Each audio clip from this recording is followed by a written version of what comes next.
चलिए आज बात करते हैं पुणे के एक इंजीनियरिंग कॉलेज में हुई एक ऐसी घटना की जो हमें ये सोचने पर मजबूर कर देती है कि आखिर हमारे डर की सीमा क्या है, कहाँ पर हकीकत खत्म होती है और कहाँ से हमारे दिमाग का वहम शुरू होता है।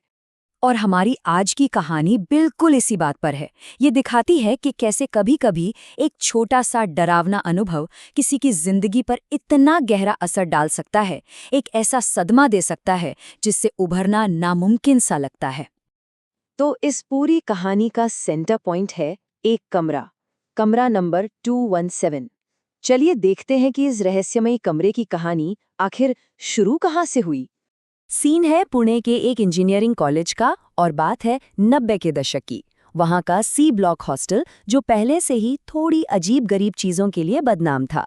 इसी हॉस्टल के कमरा नंबर 211 में रहते थे समीर, जो ये कहानी सुना रहे हैं, और उनका दोस्त राघव। और फिर उनके साथ रहने आया एक नया लड़का, रितेश, फर्स्ट ईयर का स्टूडेंट। और बस यहीं से पूरी कहानी ने एक मोड़ ले लिया।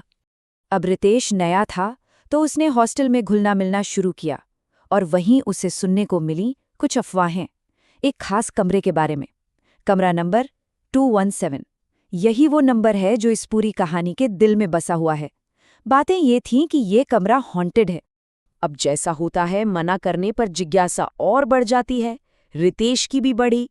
वो सीधा वार्डन के पास पहुंच गया पूछने के लिए कि आखिर इस कमरे का राज क्या है। पर जवाब तो मिला नहीं, उल्टा एक बड़ी सख्त वार्निंग मिली कि उस कमरे से दूरी रहना। सोचिए, इस चेतावनी ने तो शक को और भी पक्का कर दिया, है ना? और फिर जो अब तक सिर्फ सुनी सुनाई बातें थीं, वो अब इन तीनों दोस्तों के लिए एक खौफनाक हकीकत बनने वाली थीं। ये सब शुरू हुआ धीरे धीरे। पहली रात समीर को रात के करीब 2:30 बजे कमरा 217 के अंदर से एक हल्की सी दस्तक सुनाई दी। उसे लगा कोई मजाक कर रहा है और वो सो गया। लेकिन ये मजाक नहीं था। अगली रात फिर वही दस्तक, फिर अगली रात, और ये सिलसिला चलता रहा। कमाल की बात ये थी कि तीनों दोस्त इसे सुन रहे थे, पर कोई किसी से कुछ कह नहीं रहा था। सबको लग रहा था कि शायद ये उनका वहम है। 7वें दिन जाकर उन्होंने एक दूसरे से बात की, और तब उन्हें पता चला कि ये वहम नहीं था। तीनों को हर रात ठीक 2:30 बजे के आसपास वो दस्तक सुनाई देती थी। अब जब ये पक्का हो गया कि तीनों एक ही चीज महसूस कर रहे हैं, तो डर की जगह हिम्मत ने ले ली। उन्होंने फैसला किया कि अब बहुत हुआ। आज रात वो जागेंगे और पता लगाकर रहेंगे कि इस दस्तक के पीछे कौन है या क्या है। और अब हम कहानी के उस हिस्से में आ गए हैं जहां डर अपने पीक पर है। वो रात जब इन दोस्तों ने उस बंद कमरे का राज जानने की ठान ली। तो तीनों दोस्त अपने कमरे में अंधेरे में चुपचाप इंतजार कर रहे थे, और ठीक समय पर वो दस्तक फिर से शुरू हुई। वो धीरे से बाहर निकले। कॉरिडोर में हल्की हल्की रोशनी थी, और तभी उनकी नजर पड़ी कमरा नंबर 217 पर। दरवाजे के नीचे से रोशनी आ रही थी, और इससे भी हैरान करने वाली बात, जब उन्होंने दरवाजे का हैंडल घुमाया तो जो कमरा हमेशा लॉक रहता था वो खुला हुआ था। जो उन्होंने अंदर देखा वो किसी के भी होश उड़ाने के लिए काफी था। पूरा कमरा धूल की मोटी परत से ढका था। एक अजीब सी सीलन भरी बदबू आ रही थी। मतलब साफ था कि सालों से कोई अंदर नहीं आया। लेकिन छत का पंखा अपने आप धीरे धीरे घूम रहा था, और बिस्तर के पीछे दीवार पर गहरे खरोचों के निशान थे, इतने ऊंचे कि कोई जानवर तो उन्हें बना ही नहीं सकता था।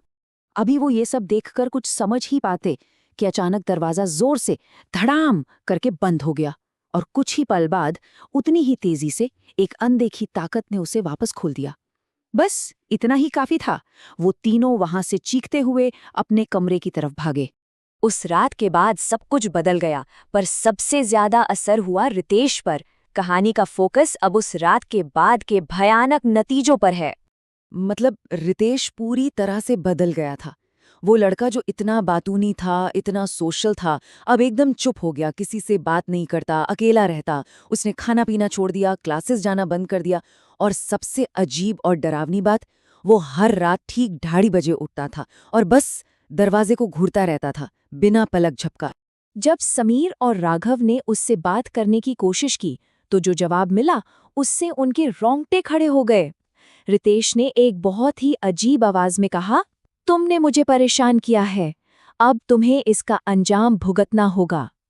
वो आवाज वो रितेश की थी ही नहीं, और बस उसी वक्त उसके दोस्त समझ गए कि अब उन्हें मदद बुलानी ही पड़ेगी। तो अब इस कहानी में एंट्री होती है रितेश के परिवार की, और उनके आने से इस मामले को एक बिल्कुल अलग दिशा मिलती है। रितेश के माता-पिता काफी धार्मिक थे। उसे देखते ही उन्हें शक हो गया कि ये कोई पैरानॉर्मल मामला है। वो उसे एक पंडित जी के पास ले गए जो इन चीजों के जानकार माने जाते थे। वहां जब मंत्रों और ठंडे पानी से पूजा शुरू हुई तो रितेश का बर्ताव एकदम बदल गया और फिर उसके मुंह से कोई और बोलने लगा, एक ऐसी आवाज जो किसी ने पहले नहीं सुनी थी। उस आवाज ने कहा, मैं इसके साथ ही रहूंगा। इसके पास वो सब है जो मुझे चाहिए। एक अच्छी जिंदगी जो मैंने एक छोटी सी गलती की वजह से खो दी थी। मतलब उस शक्ति का मकसद साफ था। वो रितेश की जिंदगी, उसका भविष्य, सब कुछ छीनना चाहती थी। तो सवाल ये उठता है कि ये सब था क्या? क्या वाकई कोई आत्मा थी या ये सब सिर्फ रितेश के दिमाग का एक खतरनाक खेल था? चलिए दोनों एंगल से इसे समझने की कोशिश करते हैं। जब रितेश के परिवार ने कॉलेज पर दबाव बनाया तो सालों से दबा हुआ एक राज बाहर आया। कई साल पहले उसी कमरा नंबर 217 में अमन नाम के एक स्टूडेंट ने सुसाइड कर लिया था। पढ़ाई का बहुत ज्यादा प्रेशर था। कॉलेज ने अपनी रेप्यूटेशन बचाने के लिए इस खबर को पूरी तरह से दबा दिया था। और यही वजह थी कि उस कमरे को हमेशा के लिए बंद कर दिया गया था। उसे कभी किसी को अलॉट नहीं किया जाता था। कॉलेज को लगा कि समस्या खत्म हो गई, पर उन्हें क्या पता था कि रितेश की क्यूरियोसिटी उस बंद दरवाजे के पीछे के राज को फिर से जिंदा कर देगी। तो आखिर में हमारे पास दो एक्सप्लेनेशंस हैं। पहली, पैरानॉर्मल, कि वो अमन की आत्मा थी जिसे छेड़ा गया तो उसने रितेश पर कब्जा कर लिया। और दूसरी, साइकोलॉजिकल, कि हॉस्टल की अफवाहें, वो डरावना अनुभव और कई रातों तक नींद पूरी न होने की वजह से रितेश को एक सीवियर साइकोटिक एपिसोड हो गया। मतलब उसका दिमाग ही उसके साथ खेल गया। तो आखिरी सवाल यही है कि जब डर हम पर पूरी तरह से हावी हो जाता है तो कंट्रोल आखिर किसके हाथ में होता है?